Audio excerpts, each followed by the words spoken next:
मुंबईतील चेंबूरच्या आचार्य अत्रे उद्यानाच्या सिग्नल जवळ एका बांधकाम व्यावसायिकावर गोळीबार झाल्याची माहिती मिळते।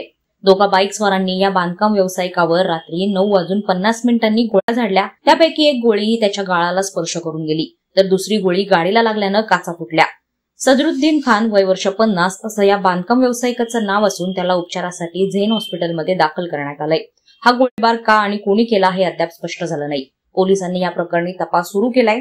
हा बांधकाम व्यावसायिक बेलापूरमध्ये राहणारा असून तो सायन पनवेल हायवेवरून पनवेलच्या दिशेने जात असताना अचानक 2 बाईक्सवर आले आणि त्यांनी बांधकाम व्यावसायिकाच्या डिफेंडर गाडीवर गोळीबार केला।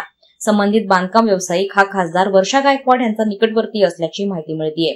ज्या ठिकाणी गोळीबार झाला त्या ठिकाणी गोळ्यांचे काडतूस सापडलीत। भर रस्त्यावर गजबजलेल्या ठिकाणी गोळीबार झाल्यानं एकच खळबळ उडालीये। घटनास्थळावर मुंबई पोलिसांची फॉरेन्सिक टीम दाखल झाली असून हा संपूर्ण परिसर सील करण्यात आलाय।